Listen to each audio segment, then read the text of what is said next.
Members of Congress, the President of the United States.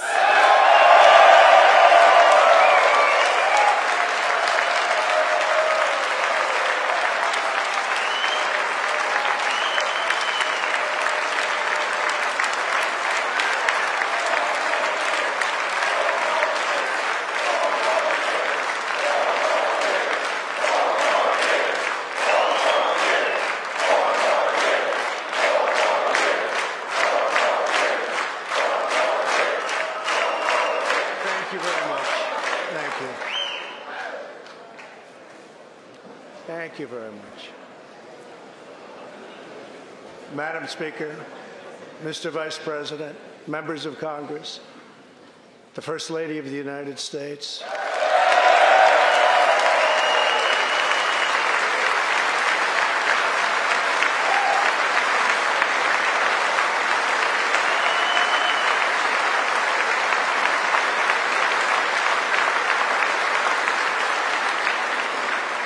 And my fellow citizens, 3 years ago, we launched the Great American Comeback. Tonight, I stand before you to share the incredible results. Jobs are booming, incomes are soaring, poverty is plummeting, crime is falling, confidence is surging, and our country is thriving and highly respected again.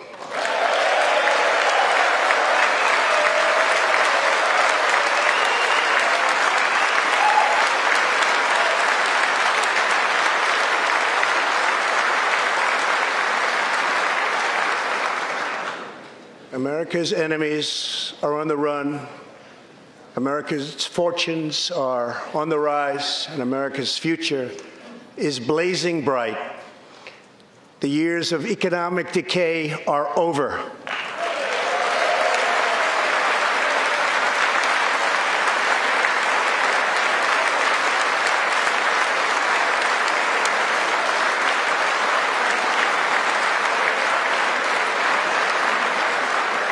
The days of our country being used, taken advantage of, and even scorned by other nations are long behind us.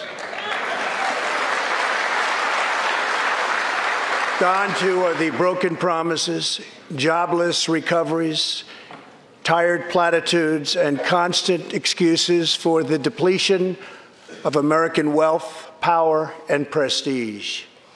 In just 3 short years, we have shattered the mentality of American decline, and we have rejected the downsizing of Americans' destiny. We have totally rejected the downsizing. We're moving forward at a pace that was unimaginable just a short time ago, and we are never, ever going back.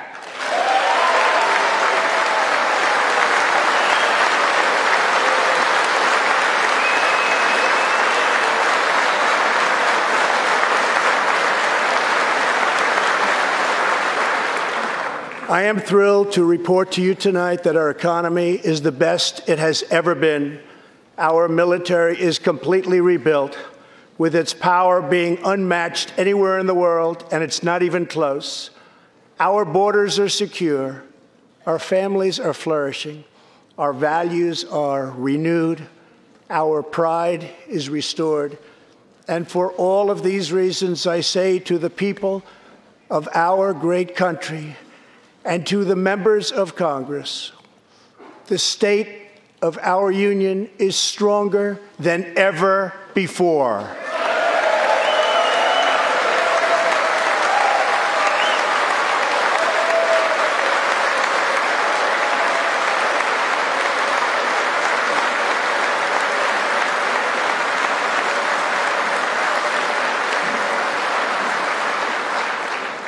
The vision I will lay out this evening demonstrates how we are building the world's most prosperous and inclusive society, one where every citizen can join in America's unparalleled success, and where every community can take part in America's extraordinary rise.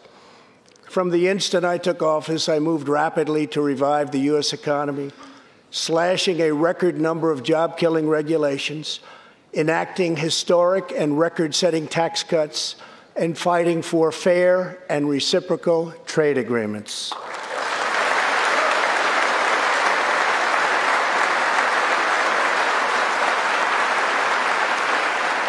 Our agenda is relentlessly pro-worker, pro-family, pro-growth, and most of all, pro-American.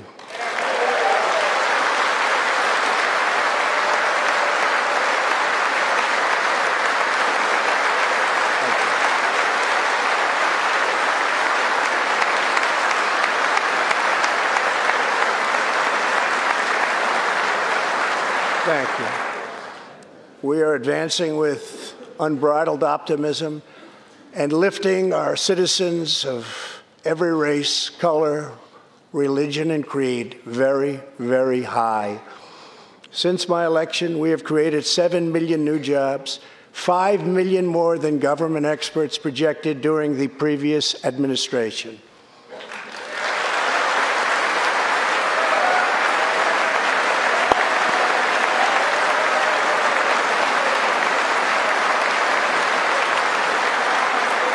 The unemployment rate is the lowest in over half a century.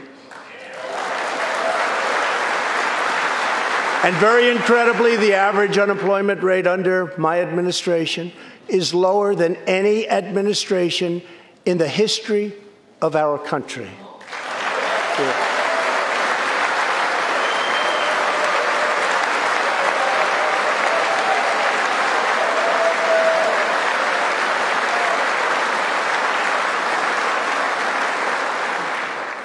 If we hadn't reversed the failed economic policies of the previous administration, the world would not now be witnessing this great economic success.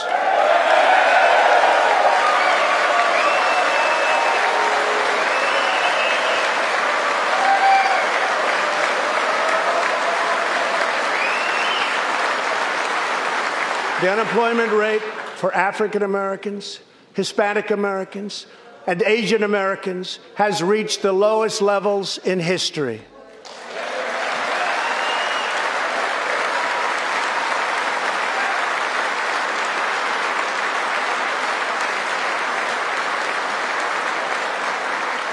African American youth unemployment has reached an all-time low. African American poverty has declined to the lowest rate ever recorded. The unemployment rate for women reached the lowest level in almost 70 years, and last year women filled 72% of all new jobs added.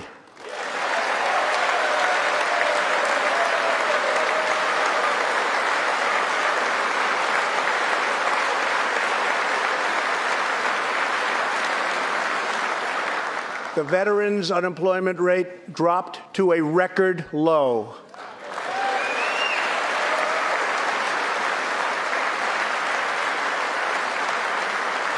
The unemployment rate for disabled Americans has reached an all-time low.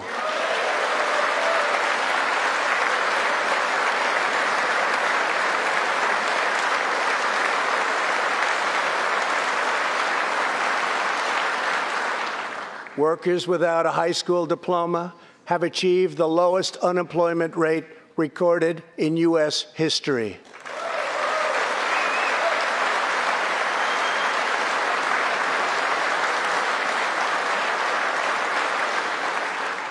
A record number of young Americans are now employed. Under the last administration, more than 10 million people were added to the food stamp rolls. Under my administration, 7 million Americans have come off food stamps, and 10 million people have been lifted off of welfare.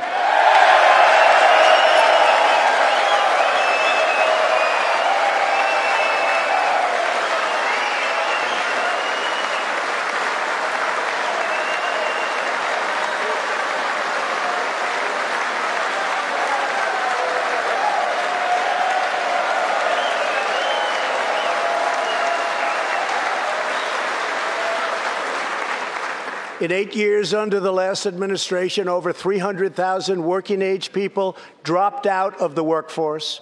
In just 3 years of my administration, 3.5 million people, working-age people, have joined the workforce.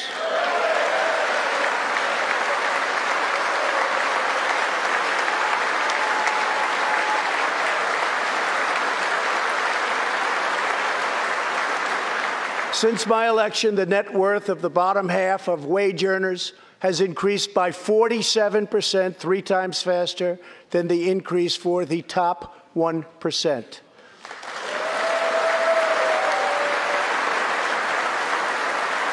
After decades of flat and falling incomes, wages are rising fast, and wonderfully, they are rising fastest for low-income workers who have seen a 16% pay increase since my election.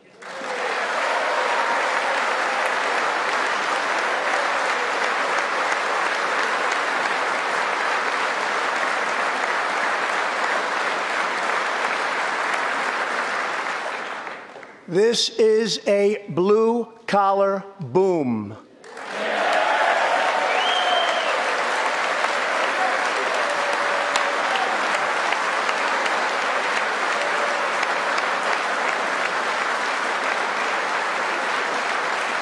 Real median household income is now at the highest level ever recorded. Since my election, U.S. stock markets have soared 70%, adding more than $12 trillion to our nation's wealth, transcending anything anyone believed was possible. This is a record. It is something that every country in the world is looking up to. They admire.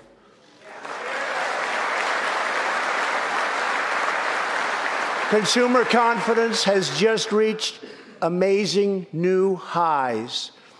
All of those millions of people with 401ks and pensions are doing far better than they have ever done before, with increases of 60, 70, 80, 90, and 100% and even more. Jobs and investments are pouring into 9,000 previously neglected neighborhoods, thanks to Opportunity Zones, a plan spearheaded by Senator Tim Scott as part of our great Republican tax cuts.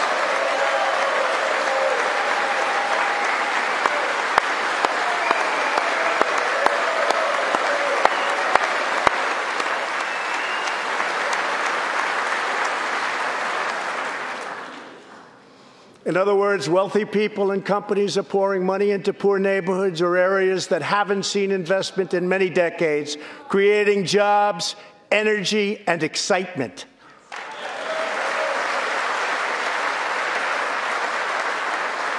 This is the first time that these deserving communities have seen anything like this.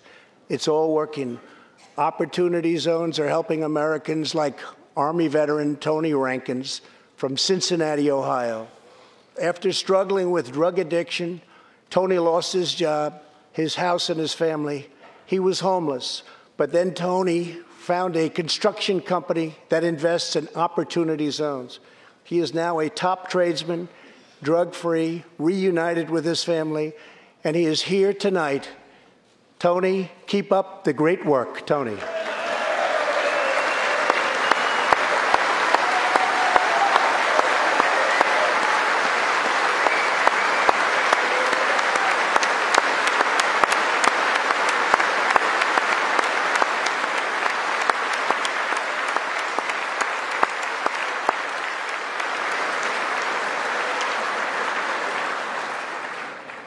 Thank you, Tony.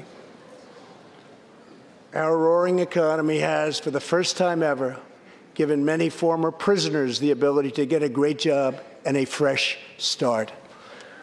This second chance at life is made possible because we passed landmark criminal justice reform into law.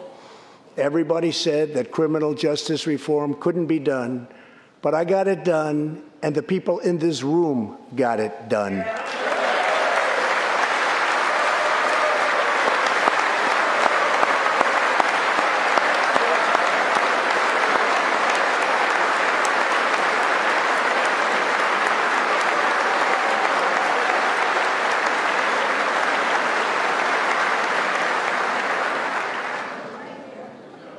Thanks to our bold regulatory reduction campaign, the United States has become the #1 producer of oil and natural gas anywhere in the world by far.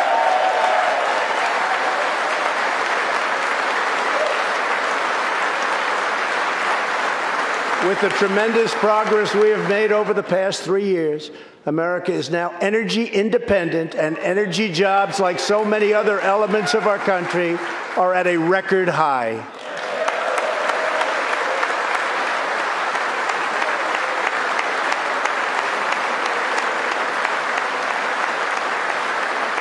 We are doing numbers that no one would have thought possible just 3 years ago. Likewise, we are restoring our nation's manufacturing might, even though predictions were, as you all know, that this could never, ever be done. After losing 60,000 factories under the previous 2 administrations, America has now gained 12,000 new factories under my administration, with thousands upon thousands of plants and factories being planned or being built.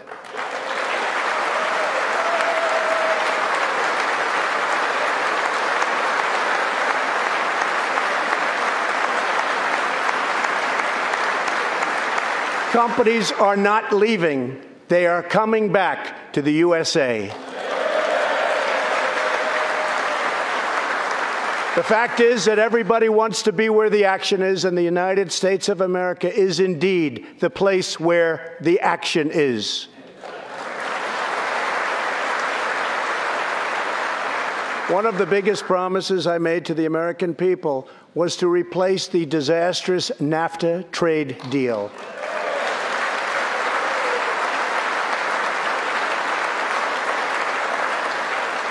In fact, unfair trade is perhaps the single biggest reason that I decided to run for president. Following NAFTA's adoption, our nation lost 1 in 4 manufacturing jobs.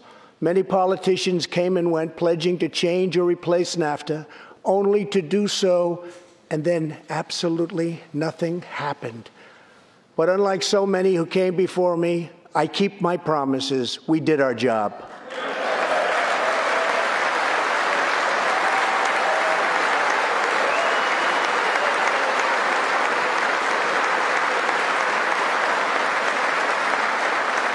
6 days ago, I replaced NAFTA and signed the brand new U.S.-Mexico-Canada agreement into law. The USMCA will create nearly 100,000 new high-paying American auto jobs and massively boost exports for our farmers, ranchers, and factory workers.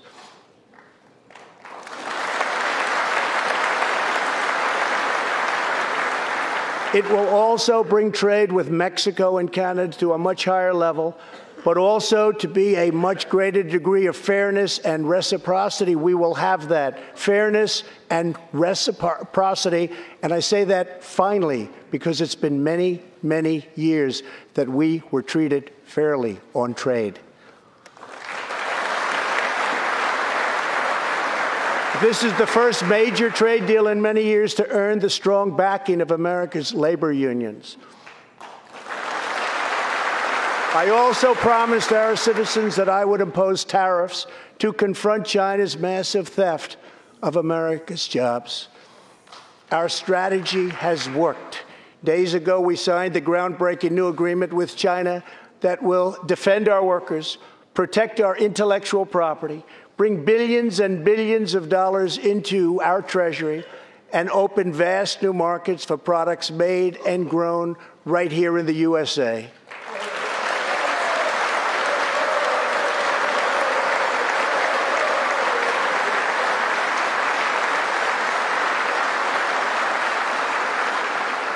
For decades, China has taken advantage of the United States. Now we have changed that. But at the same time, we have perhaps the best relationship we've ever had with China, including with President Xi.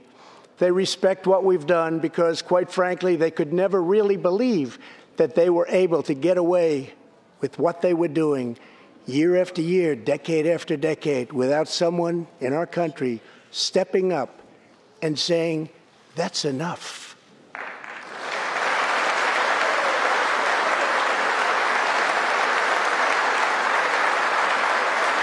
Now we want to rebuild our country, and that's exactly what we're doing. We are rebuilding our country.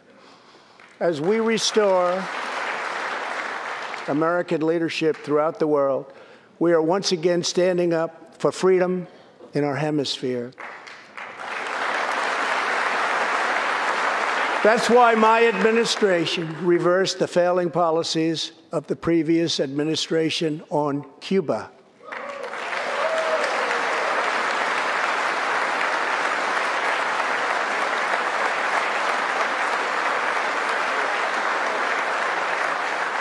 We are supporting the hopes of Cubans, Nicaraguans, and Venezuelans to restore democracy. The United States is leading a 59-nation diplomatic coalition against the socialist dictator of Venezuela, Nicolas Maduro.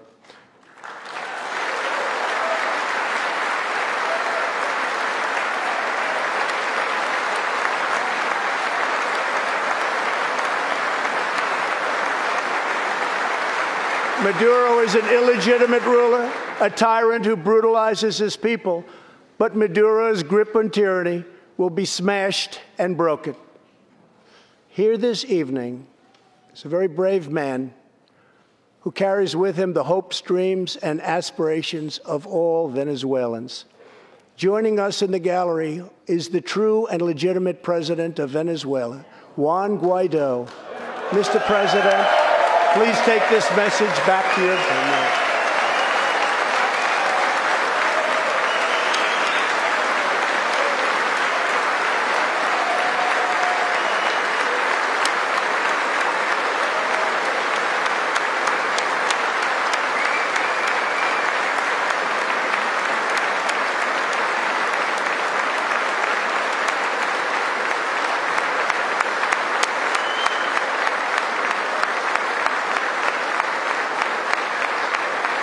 Thank you, Mr. President. Great honor. Thank you very much. Please take this message back that all Americans are united with the Venezuelan people in their righteous struggle for freedom. Thank you very much, Mr. President.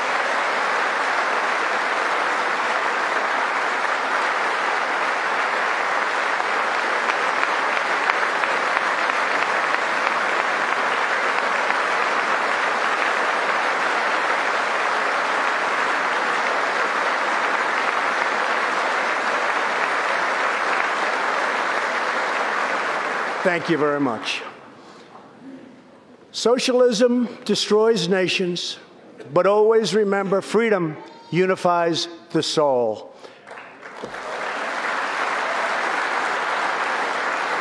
To safeguard American liberty, we have invested a record-breaking $2.2 trillion in the United States military.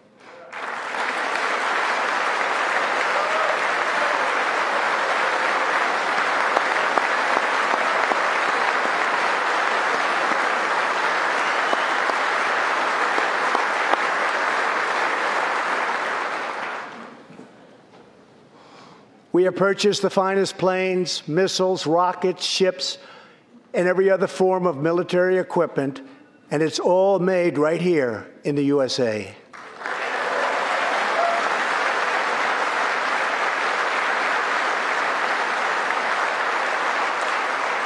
We are also getting our allies, finally, to help pay their fair share.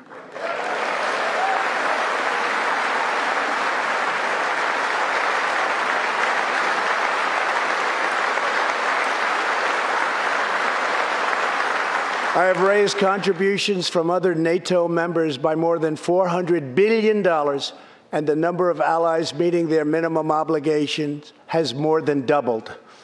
And just weeks ago, for the first time since President Truman established the Air Force, more than 70 years earlier, we created a brand new branch of the United States Armed Forces. It's called the Space Force. Very important.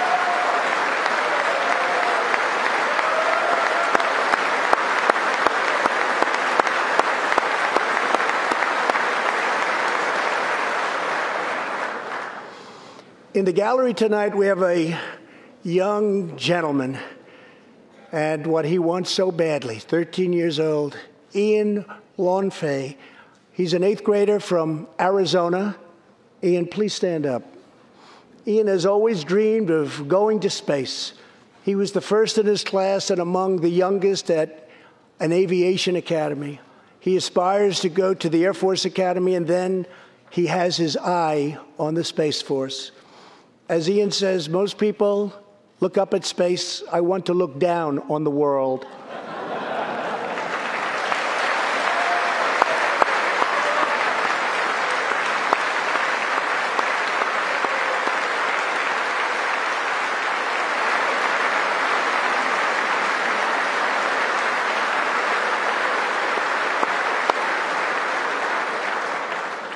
But sitting behind Ian tonight is his greatest hero of them all.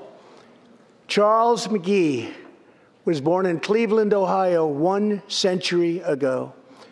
Charles is one of the last surviving Tuskegee Airmen, the first black fighter pilots, and he also happens to be Ian's great-grandfather.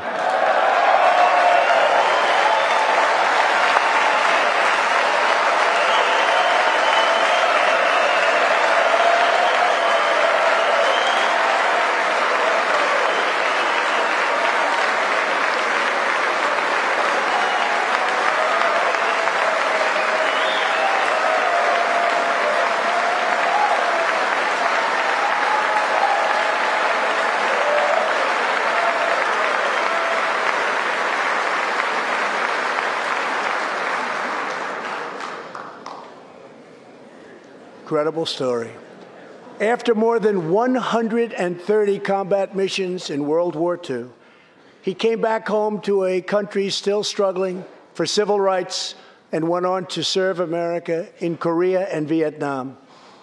On December 7th, Charles celebrated his 100th birthday.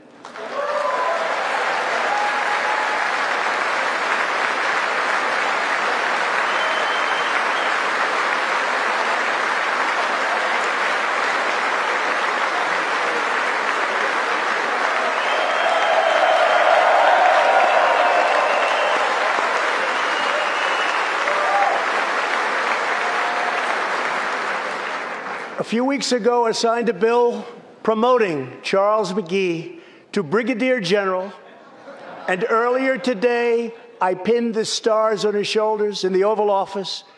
General McGee, our nation salutes you. Thank you, sir.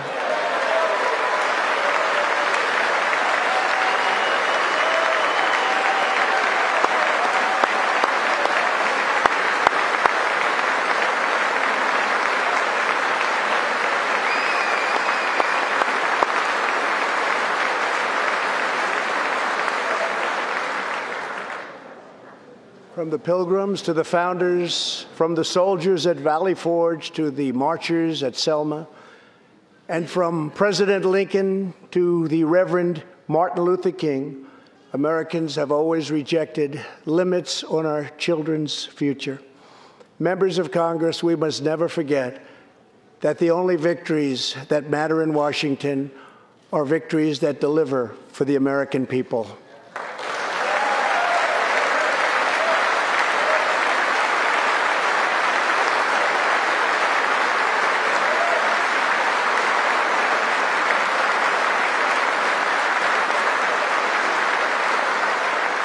The people are the heart of our country.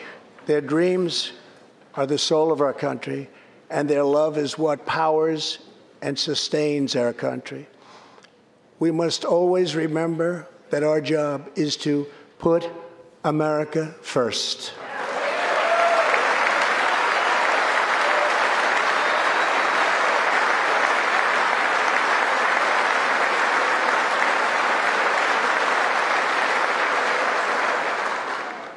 The next step forward in building an inclusive society is making sure that every young American gets a great education and the opportunity to achieve the American dream.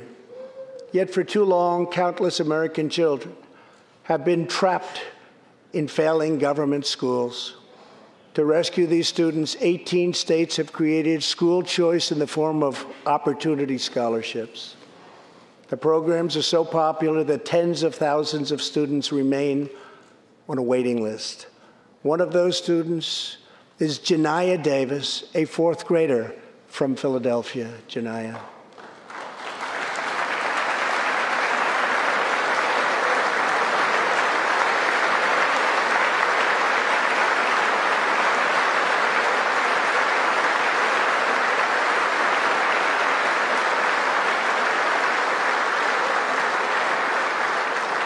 Janiyah's mom, Stephanie, is a single parent.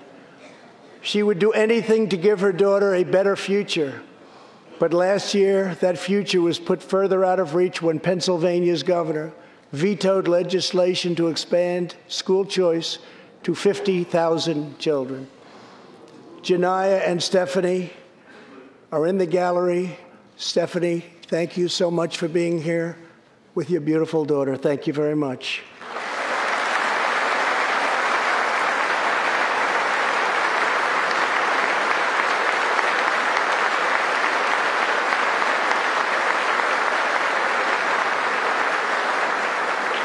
But Janiyah, I have some good news for you, because I am pleased to inform you that your long wait is over. I can proudly announce tonight that an opportunity scholarship has become available. It's going to you, and you will soon be heading to the school of your choice.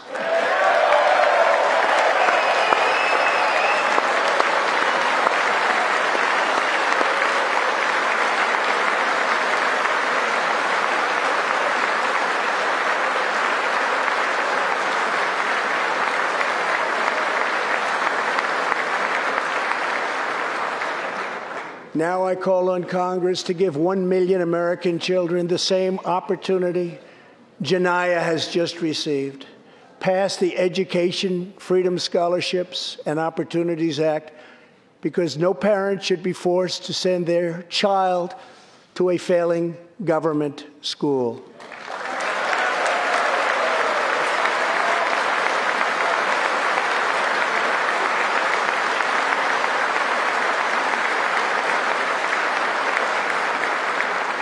Every young person should have a safe and secure environment in which to learn and to grow. For this reason, our magnificent First Lady has launched the Be Best initiative to advance a safe, healthy, supportive, and drug-free life for the next generation, online, in school, and in our communities. Thank you, Melania, for your extraordinary love and profound care for America's children. Thank you very much.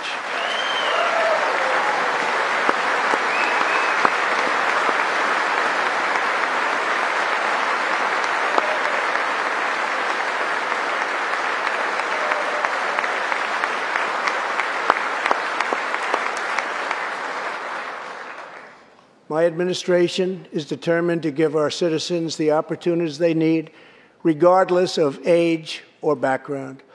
Through our pledge to American workers, over 400 companies will also provide new jobs and education opportunities to almost 15 million Americans. My budget also contains an exciting vision for our nation's high schools. Tonight, I ask Congress to support our students and back my plan to offer vocational and technical education in every single high school in America.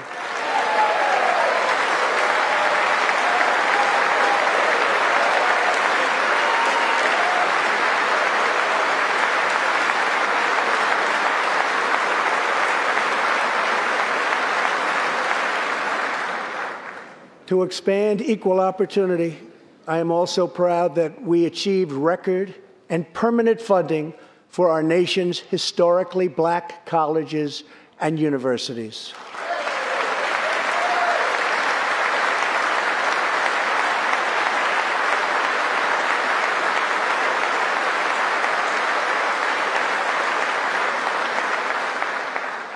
A good life for American families also requires the most affordable, innovative, and high-quality health care system on earth. Before I took office, health insurance premiums had more than doubled in just 5 years. I moved quickly to provide affordable alternatives. Our new plans are up to 60% less expensive and better.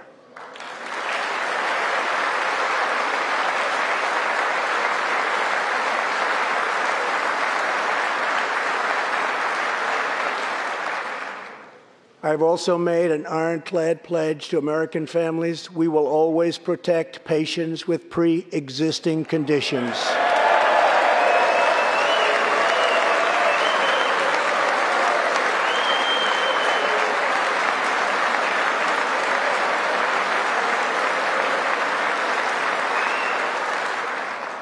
And we will always protect your Medicare, and we will always protect your Social Security, always.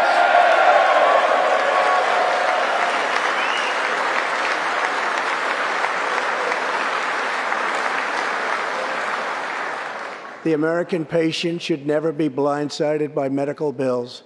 That is why I signed an executive order requiring price transparency.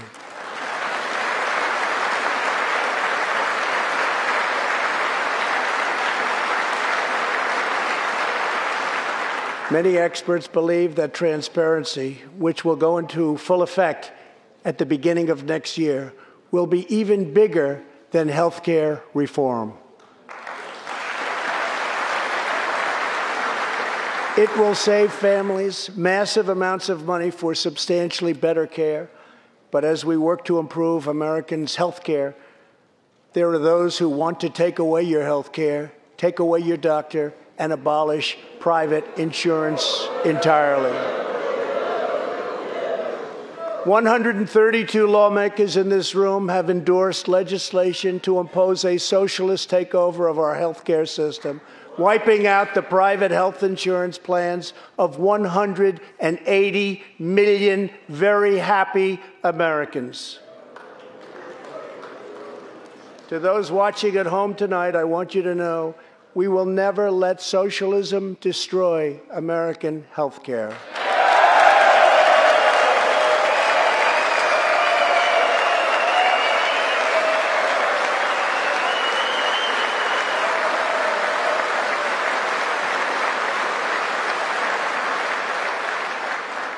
Over 130 legislators in this chamber have endorsed legislation that would bankrupt our nation by providing free taxpayer-funded health care to millions of illegal aliens, forcing taxpayers to subsidize free care for anyone in the world who unlawfully crosses our borders.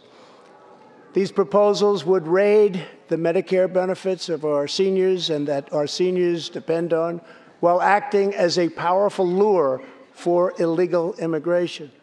That is what is happening in California and other states. Their systems are totally out of control, costing taxpayers vast and unaffordable amounts of money. If forcing American taxpayers to provide unlimited free health care to illegal aliens sounds fair to you, then stand with the radical left. But if you believe that we should defend American patients and American seniors, then stand with me and pass legislation to prohibit free government health care for illegal aliens.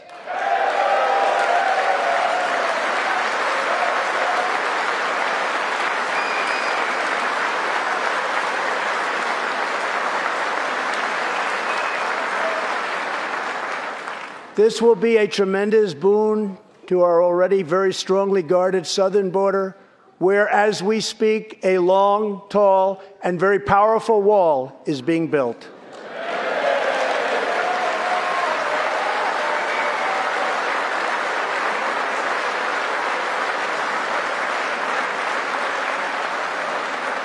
We have now completed over 100 miles and have over 500 miles fully completed in a very short period of time. Early next year, we will have substantially more than 500 miles completed.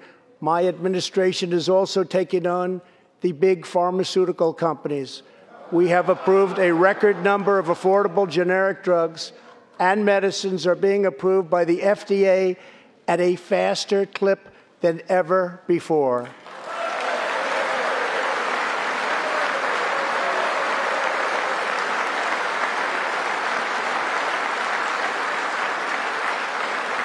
And I was pleased to announce last year that for the first time in 51 years, the cost of prescription drugs actually went down.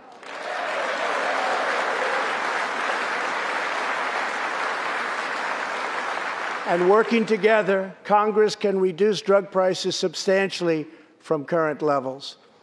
I've been speaking to Senator Chuck Grassley of Iowa and others in Congress in order to get something on drug pricing done, and done quickly and properly. I'm calling for bipartisan legislation that achieves the goal of dramatically lowering prescription drug prices. Get a bill on my desk and I will sign it into law immediately.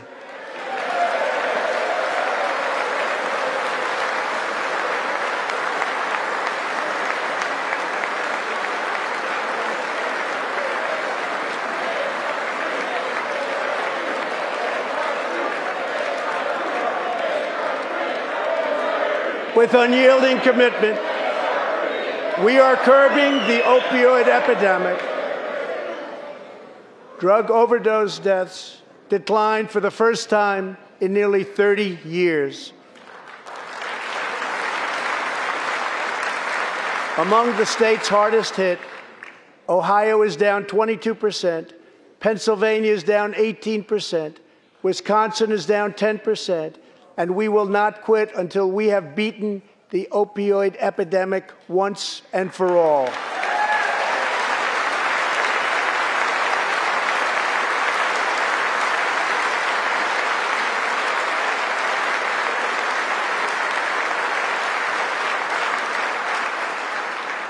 Protecting Americans' health also means fighting infectious diseases. We are coordinating with the Chinese government and working closely together on the coronavirus outbreak in China. My administration will take all necessary steps to safeguard our citizens from this threat.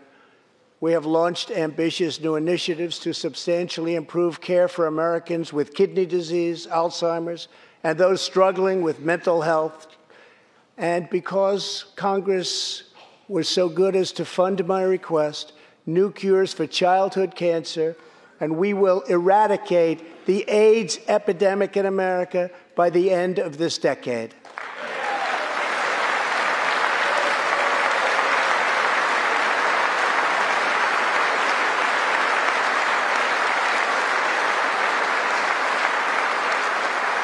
Almost every American family knows the pain when a loved one is diagnosed with a serious illness. Here tonight is a special man, beloved by millions of Americans, who just received a stage 4 advanced cancer diagnosis. This is not good news, but what is good news is that he is the greatest fighter and winner that you will ever meet. Rush Limbaugh, thank you for your decades of tireless devotion to our country.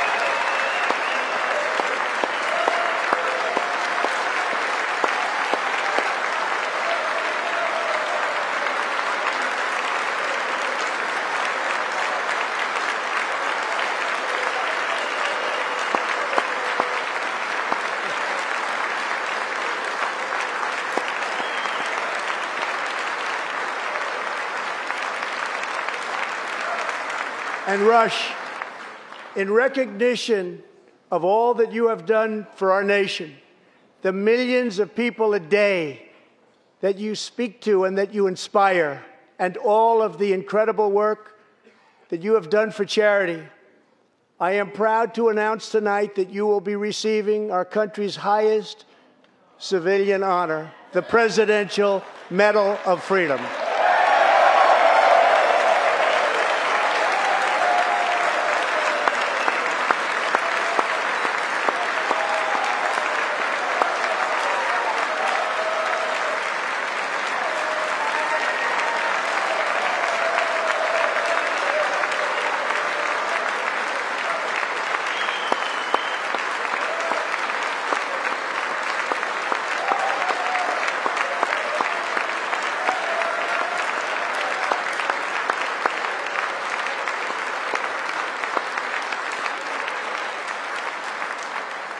I will now ask the First Lady of the United States to present you with the honor, please.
Rush and Catherine, congratulations. Thank you, Catherine. As we pray for all who are sick, we know that America is constantly achieving new medical breakthroughs. In 2017, doctors at St. Luke's Hospital in Kansas City delivered one of the earliest premature babies ever to survive. Born at just 21 weeks and 6 days and weighing less than a pound, Ellie Schneider was a born fighter. Through the skill of her doctors and the prayers of her parents, little Ellie kept on winning the battle of life. Today, Ellie is a strong, healthy 2-year-old girl sitting with her amazing mother, Robin. In the gallery, Ellie and Robin, we are glad to have you with us tonight.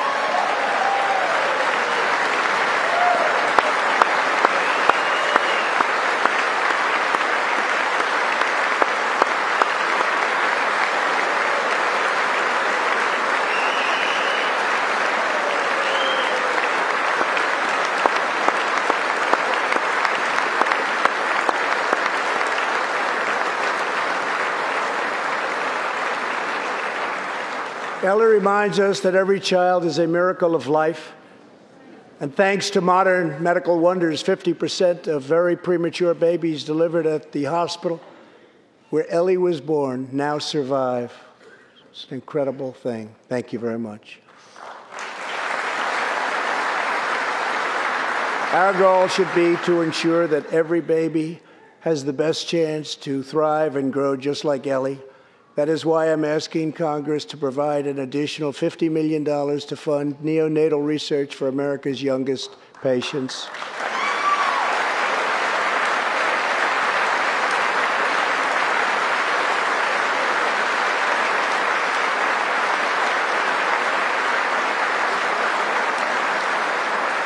That is why I'm also calling upon members of Congress here tonight to pass legislation finally banning the late-term abortion of babies.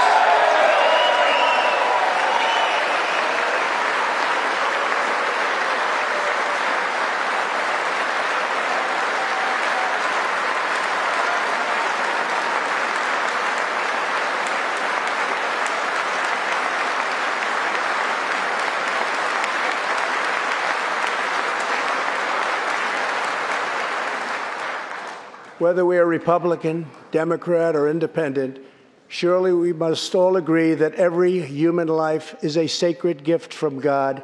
As we support America's moms and dads, I was recently proud to sign the law providing new parents in the federal workforce paid family leave, serving as a model for the rest of the country.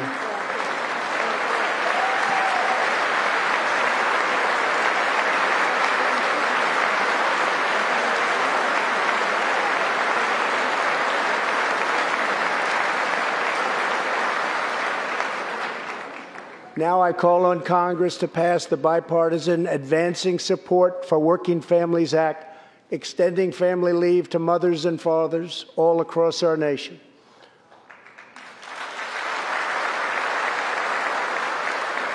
$40 million American families have an average $2,200 extra thanks to our child tax credit.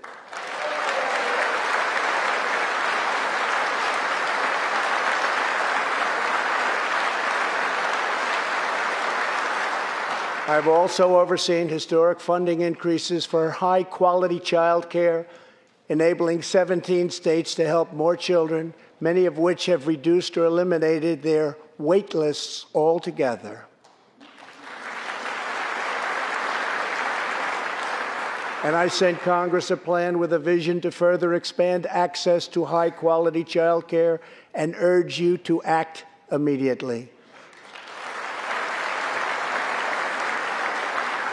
To protect the environment, days ago, I announced that the United States will join the 1 Trillion Trees Initiative, an ambitious effort to bring together government and private sector to plant new trees in America and all around the world.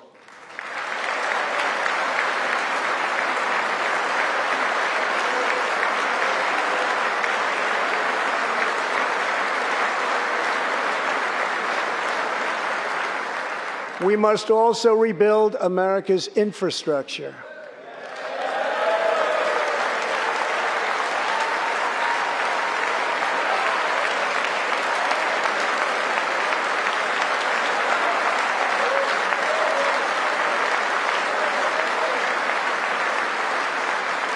I ask you to pass Senator John Barrasso's highway bill to invest in new roads, bridges, and tunnels all across our land. I'm also committed to ensuring that every citizen can have access to high-speed internet, including and especially in rural America.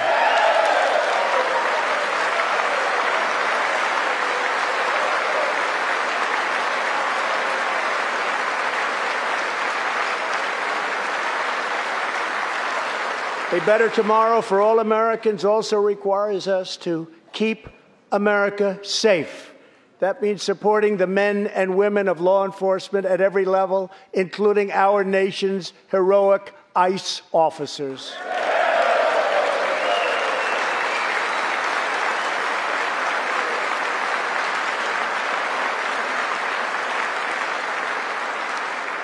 Last year, our brave ICE officers arrested more than 120,000 criminal aliens charged with nearly 10,000 burglaries, 5,000 sexual assaults, 45,000 violent assaults, and 2,000 murders.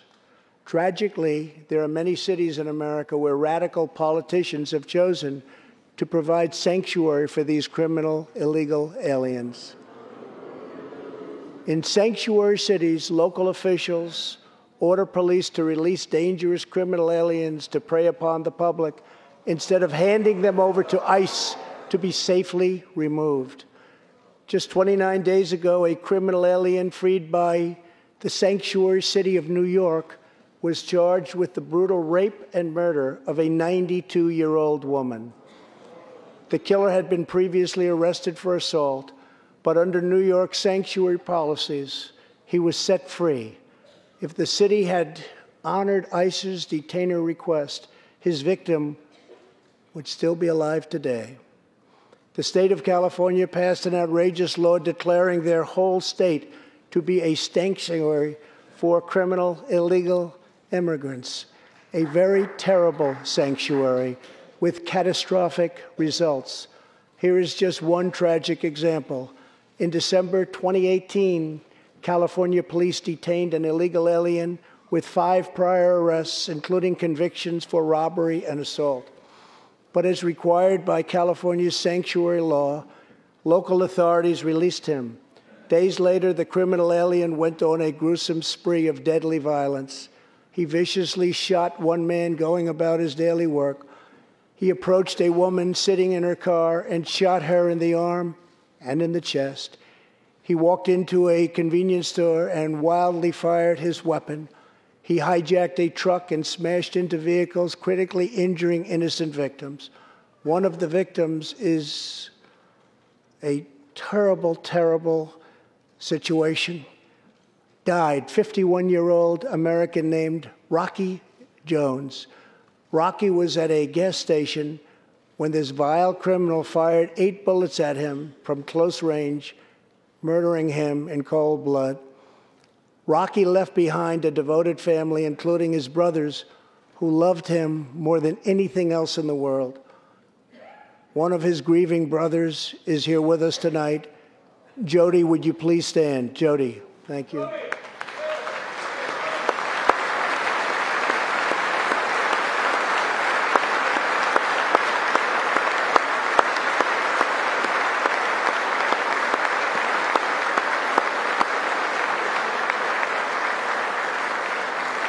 Jody, our hearts weep for your loss, and we will not rest until you have justice. Senator Tom Tillis has introduced legislation to allow Americans like Jody to sue sanctuary cities and states when a loved one is hurt or killed as a result of these deadly practices.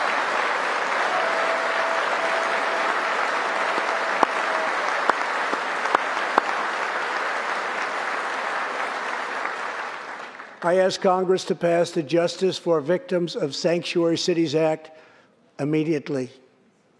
The United States of America should be a sanctuary for law-abiding Americans, not criminal aliens.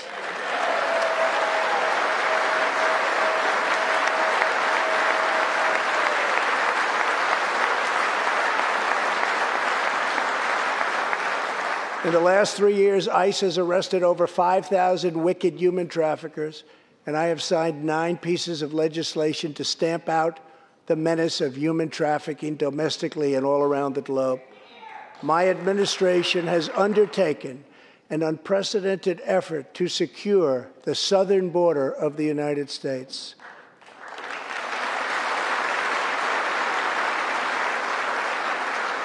Before I came into office, if you showed up illegally on our southern border and were arrested, you were simply released and allowed into our country, never to be seen again. My administration has ended catch and release.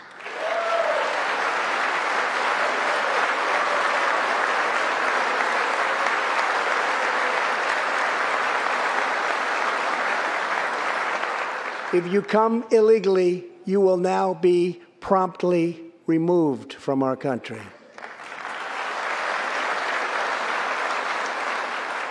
Very importantly, we entered into historic cooperation agreements with the governments of Mexico, Honduras, El Salvador, and Guatemala.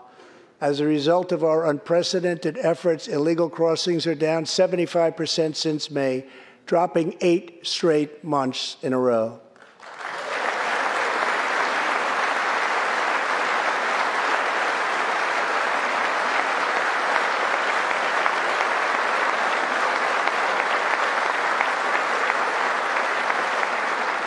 And as the wall rapidly goes up, drug seizures rise, and the border crossings are going down and going down very rapidly. Last year, I traveled to the border in Texas and met Chief Patrol Agent Raul Ortiz. Over the last 24 months, Agent Ortiz and his team have seized more than 200,000 pounds of poisonous narcotics, arrested more than 3,000 human smugglers, and rescued more than 2,000 migrants. Days ago, Agent Ortiz was promoted to Deputy Chief of Border Patrol, and he joins us tonight. Chief Ortiz, please stand.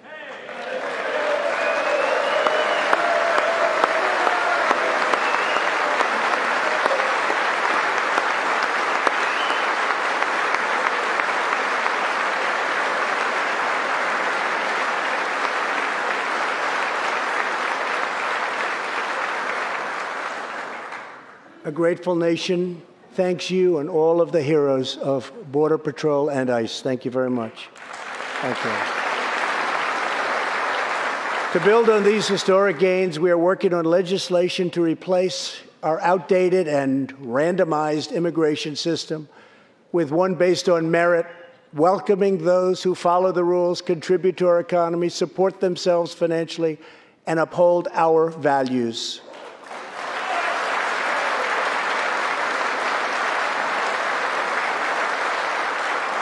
With every action, my administration is restoring the rule of law and reasserting the culture of American freedom.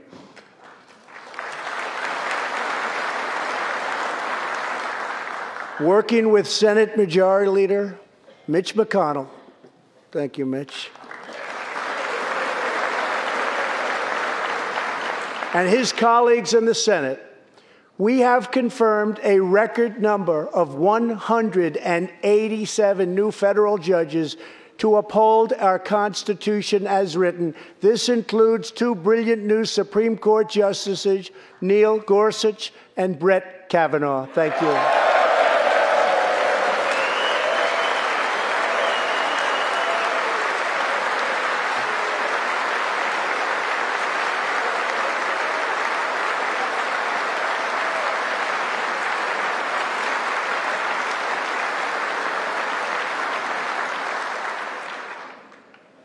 And we have many in the pipeline.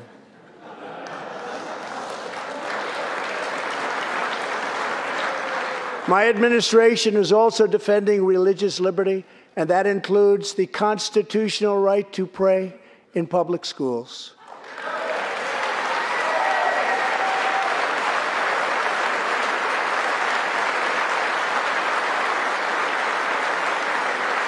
In America, we don't punish prayer. We don't tear down crosses. We don't ban symbols of faith. We don't muzzle preachers and pastors. In America, we celebrate faith. We cherish religion. We lift our voices in prayer, and we raise our sights to the glory of God. Just as we believe in the First Amendment, we also believe in another constitutional right that is under siege all across our country. So long as I am president, I will always protect your Second Amendment right to keep and bear arms.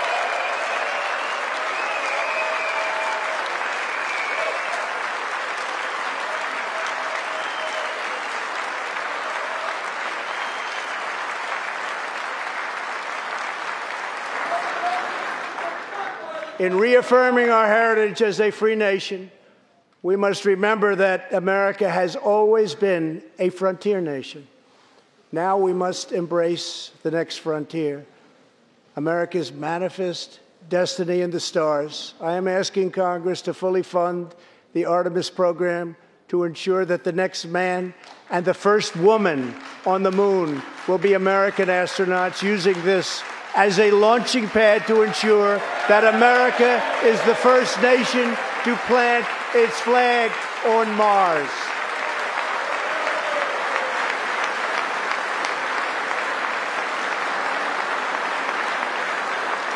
My administration is also strongly defending our national security and combating radical Islamic terrorism.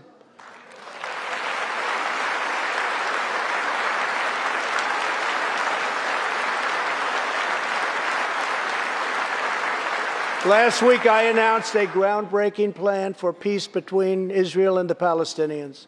Recognizing that all past attempts have failed, we must be determined and creative in order to stabilize the region and give millions of young people the chance to realize a better future.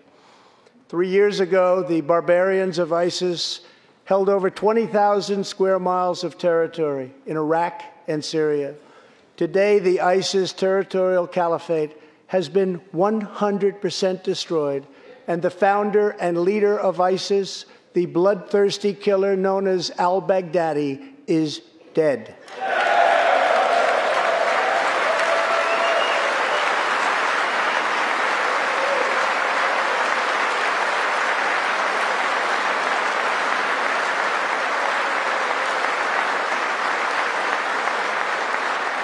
We are joined this evening by Carl and Marcia Mueller.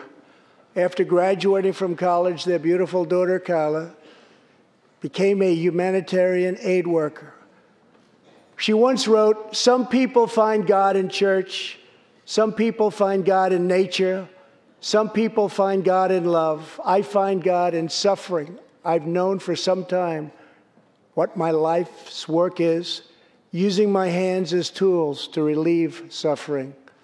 In 2013, while caring for suffering civilians in Syria, Kayla was kidnapped, tortured, and enslaved by ISIS and kept as a prisoner of al-Baghdadi himself. After more than 500 horrifying days of captivity, al-Baghdadi murdered young, beautiful Kayla. She was just 26 years old. On the night that U.S. Special Forces operations ended al-Baghdadi's miserable life, the chairman of the Joint Chiefs of Staff, General Mark Milley, received a call in the Situation Room. He was told that the brave men of the elite Special Forces team that so perfectly carried out the operation had given their mission a name, Task Force 814. It was a reference to a special day, August 14th, Kayla's birthday. Carl and Marcia, America's warriors, never forgot Kayla, and neither will we. Thank you.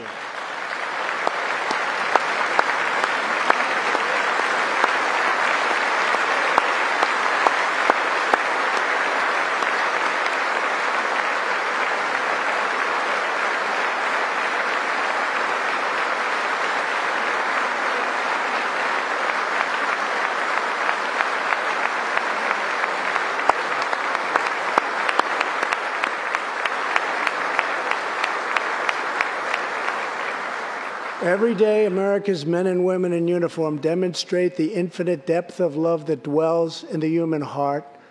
One of these American heroes was Army Staff Sergeant Christopher Hake.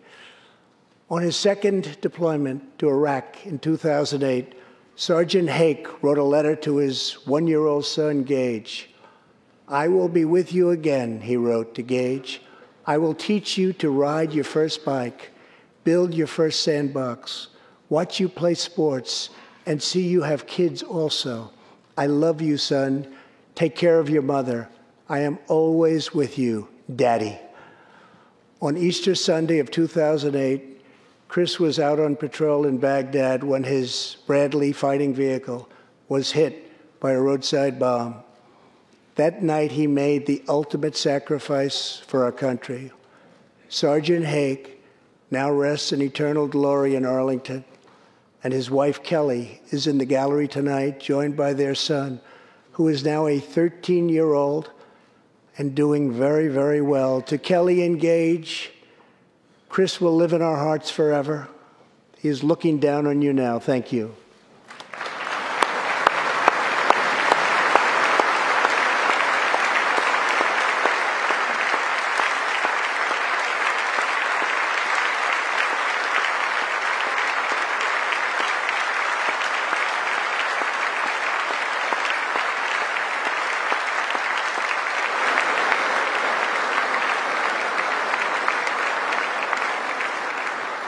Thank you very much. Thank you both very much. The terrorist responsible for killing Sergeant Hake was Qasem Soleimani, who provided the deadly roadside bomb that took Chris's life. Soleimani was the Iranian regime's most ruthless butcher, a monster who murdered or wounded thousands of American service members in Iraq. As the world's top terrorist, Soleimani orchestrated the deaths of countless men, women, and children. He directed the December assault and went on to assault U.S. forces in Iraq, was actively planning new attacks when we hit him very hard. And that's why last month, at my direction, the U.S. military executed a flawless precision strike that killed Soleimani and terminated his evil reign of terror forever.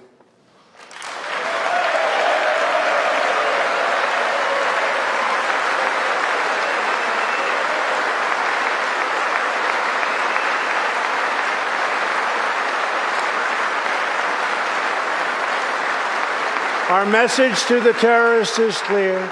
You will never escape American justice. If you attack our citizens, you forfeit your life.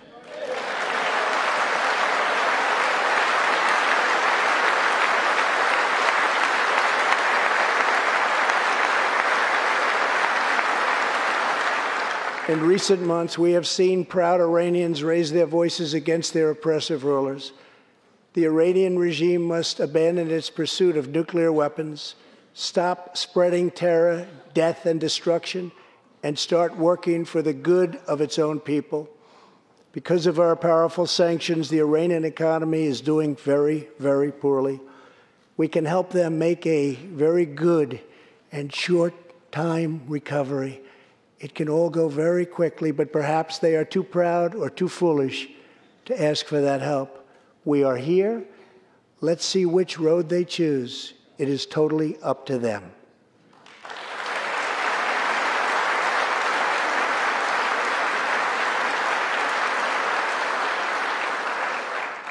As we defend American lives, we are working to end America's wars in the Middle East. In Afghanistan, the determination and valor of our warfighters has allowed us to make tremendous progress, and peace talks are now underway.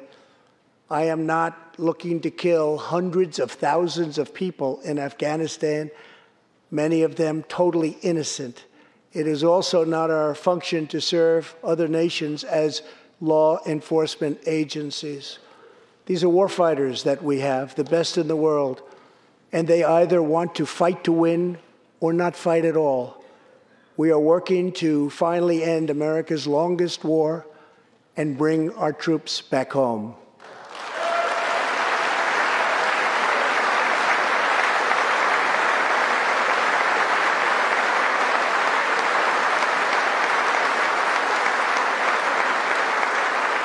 War places a heavy burden on our nation's extraordinary military families, especially spouses like Amy Williams from Fort Bragg, North Carolina, and her 2 children, 6-year-old Eliana and 3-year-old Rowan.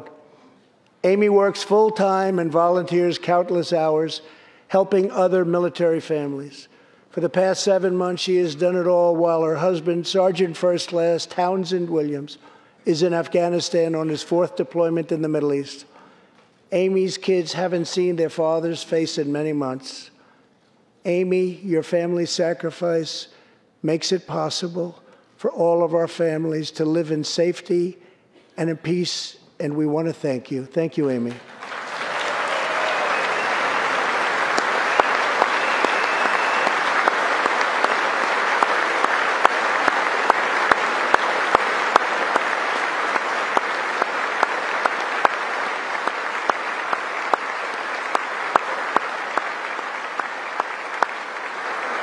But Amy, there is one more thing. Tonight we have a very special surprise. I am thrilled to inform you that your husband is back from deployment. He is here with us tonight, and we couldn't keep him waiting any longer.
Welcome home, Sergeant Williams. Thank you very much.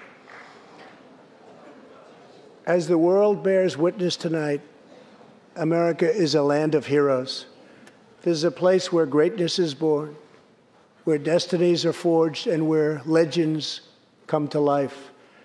This is the home of Thomas Edison and Teddy Roosevelt, of many great generals, including Washington, Pershing, Patton, and MacArthur. This is the home of Abraham Lincoln, Frederick Douglass, Amelia Earhart, Harriet Tubman, the Wright brothers, Neil Armstrong, and so many more. This is the country where children learn names like Wyatt Earp, Davy Crockett, and Annie Oakley. This is the place where the Pilgrims landed at Plymouth and where Texas patriots made their last stand at the Alamo.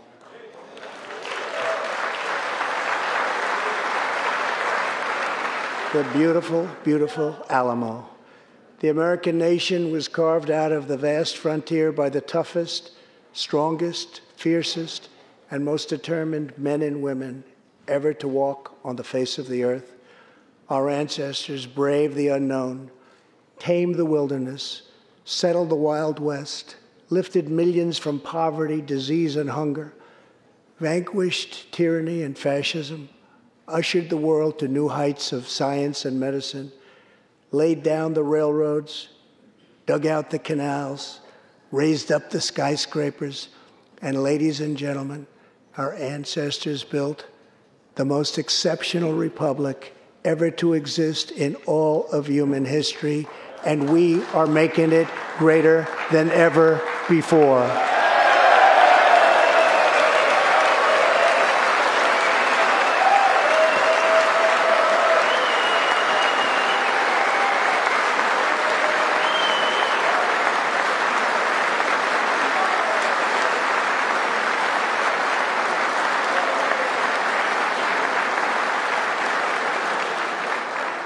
This is our glorious and magnificent inheritance.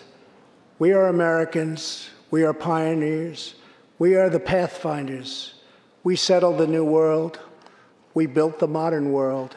And we changed history forever by embracing the eternal truth that everyone is made equal by the hand of Almighty God.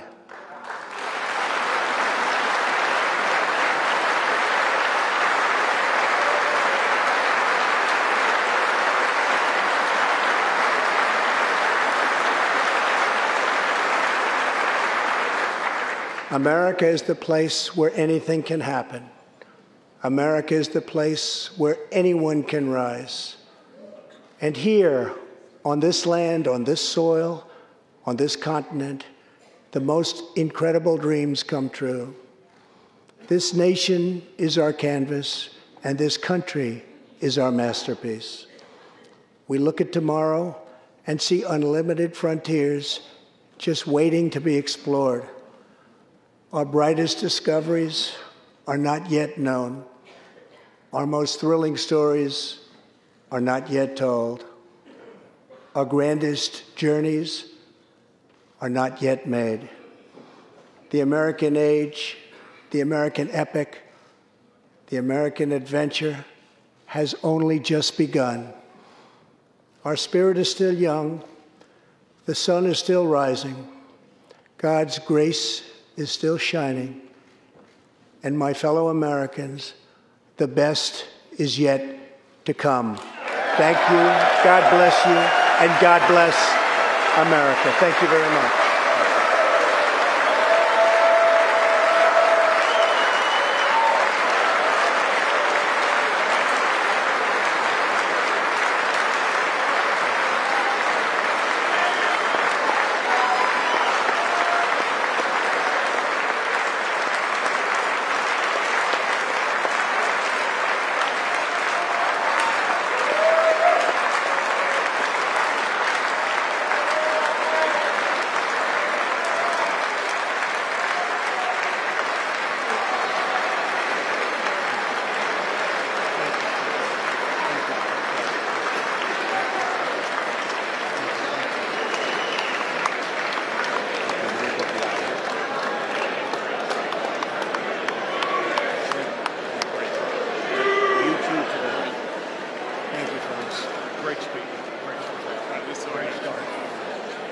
Absolutely. Great speech, Mr. President. Unbelievable.